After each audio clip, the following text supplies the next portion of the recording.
కోల్కతాలో డాక్టర్పై అత్యాచార హత్య ఘటన ప్రకంపన సృష్టిస్తున్న నేపథ్యంలో తమకు రక్షణ కల్పించాలంటూ తిరుపతి స్విమ్స్ పద్మావతి వైద్య కళాశాల విద్యార్థులు మెరుపు సమ్మెకు దిగారు.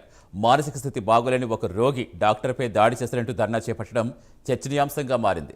మరోవైపు ఈ ధర్నా వెనుక రహస్య అజెండా ఉందని, తమ డిమాండ్ల సాధనకు ఈ ఘటన అడ్డుపెట్టారనే వాదన వినిపిస్తోంది. దీనిపై ప్రైమ్ 9 స్పెషల్ స్టోరీ.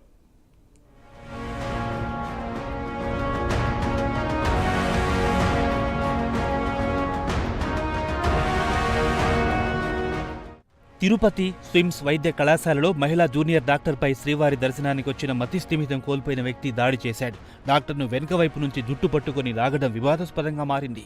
ఇప్పటికే కోల్కతా ఘటనతో దేశవ్యాప్తంగా వైద్యులు తమకు రక్షణ కల్పించాలని నిరసనలు వ్యక్తం చేస్తున్న విషయం తెలిసిందే. తాజా ఘటనతో స్విమ్స్ వైద్య విద్యార్థులు మెరుపు ధర్నాకు దిగారు. మాకు డ్యూటీ రూమే సరిగ్గా లేదు, వాష్రూమ్సే సరిగ్గా లేవు.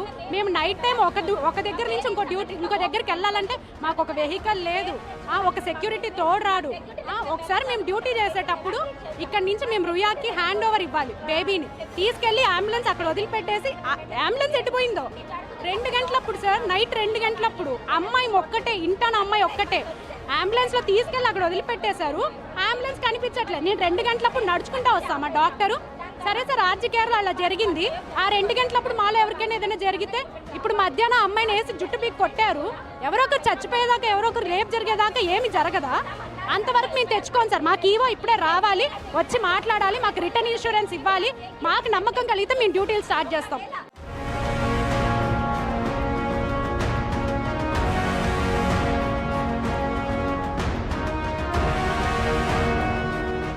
విద్యార్థుల నిరసన సమాచారం అందుకున్న వైద్యాధికారులు, టీటీడీ భద్రతా సిబ్బంది, పోలీసులు హుటాహుటిన స్విమ్స్ వద్దకు చేరుకున్నారు. విద్యార్థులతో చర్చించేందుకు యత్నం చేశారు. అయితే ఈవో తప్ప వేరే వారెవ్వరితో తాము మాట్లాడబోమని తెగేసి చెప్పారు. స్విమ్స్లో మహిళా భద్రతా సిబ్బంది నియమించాలని కోరారు. హాస్పిటల్ నుంచి హాస్టల్కు ఒంటరిగా వెళ్లాలంటే భయమేస్తోందని విద్యార్థినులు వెల్లడించారు. విధిలోకొచ్చిన విద్యార్థినులకు స్విమ్స్లో కనీస సౌకర్యాలు లేవని వాపోయారు. అసలు సంస్థానం అసలు అట్లుందనమాట. యాజ్ ఏ ఉమెన్ సెక్యూరిటీగా వీళ్ళ ఫీమేల్ స్టాఫ్ని ఎక్కువ పెంచి మాకు భద్రత కల్పించాలని మేము పోరాడుతున్నాం. మేము దానికోసమే ఫైట్ చేస్తుంటే అసలు అక్కడ లేరు. సో మేము సెక్యూర్గా తిరగలేము. స్కూటీలు ఉన్న వాళ్ళైతే ఓకే, ఫాస్ట్గా ఇన్ కేసు ఎవరైనా ఎంట పడ్డారే అనుకోండి, మేము వెళ్ళిపోవచ్చు. ఒకవేళ వాళ్ళ స్కూటీస్ లేవు, వాళ్ళు ఎలా వెళ్ళాలి?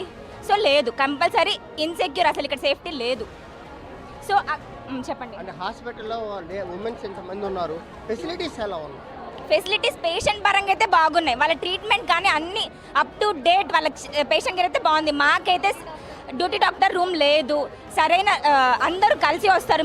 మేల్ ఫ్యాకల్టీ కూడా మా దగ్గర ఒక రూమ్లోకే వస్తారు. సో అప్పుడు మాకు ఇన్సెక్యూర్గా ఉంటుంది.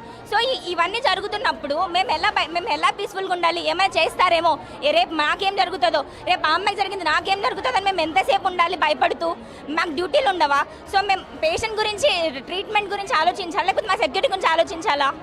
ప్రధానంగా చెప్పండి, స్విమ్స్లో ఉమెన్స్కి తగ్గట్టుగా వాష్రూమ్స్ కానీ, లేదంటే వాళ్ళకి కావాల్సిన ఫెసిలిటీస్ ఏమైనా ఉన్నాయా? అదేనండి, ఒక ప్రాపర్ సపరేట్ వాష్రూమ్ ఫెసిలిటీ, ఒక proper doctors room, like intern doctors కోసం ఒక సపరేట్ డ్యూటీ రూమ్ ఇస్తే బాగుంటుందని కోరుకుంటున్నాము. మా డిమాండ్స్లో అది కూడా మెన్షన్ చేస్తున్నాము. వాళ్ళు కన్సిడర్ చేసి అది ఇస్తే బాగుంటుంది అని అనుకుంటున్నాము. సెక్యూరిటీ పరంగా అయితే నైట్ ఇక్కడ మేల్ సెక్యూరిటీ వాళ్ళు ఉంటారు, కానీ ఫీమేల్ స్టాఫ్ సెక్యూరిటీ వాళ్ళు ఎవరు ఉండరు. మేల్ సెక్యూరిటీ ఉంటారు, ఒకరో ఇద్దరు ఉంటారు. నైట్ అందరిలో ఎమర్జెన్సీ టైంలో ఇబ్బందులు నిద్రపోతూ ఉంటారు.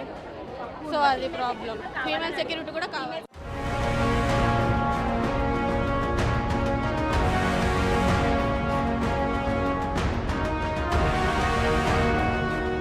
విద్యార్థినుల డిమాండ్లు యాజమాన్యం దృష్టిలో ఉన్నాయని పోలీసులు, టీటీడీ అధికారులు విద్యార్థులకు నచ్చజెప్పారు. అయినా విద్యార్థినులు టీటీడీ ఈవో వచ్చే వరకు ఆందోళన విరమించేదే లేదని భీష్మించుకు కూర్చున్నారు. SVIMS vice chancellor Ravikumar, additional security అధికారి శివకుమార్ వారితో చర్చించిన ఫలితం లేకుండా పోయింది. టీటీడీ జేఈఓ గౌతమ్ స్విమ్స్ వద్దకు చేరుకుని వారి డిమాండ్ల పరిష్కారానికి స్పష్టమైన హామీ ఇచ్చారు. అయినా ఈవోతో మాట్లాడుతామని చెప్పారు. ఎట్టకేలకు పద్మావతి మహిళా వైద్య కళాశాల అధ్యాపకులు, జేఈఓ విద్యార్థులతో చర్చించి ఈవోతో సమావేశానికి అవకాశం కల్పిస్తామని చెప్పడంతో శాంతించారు.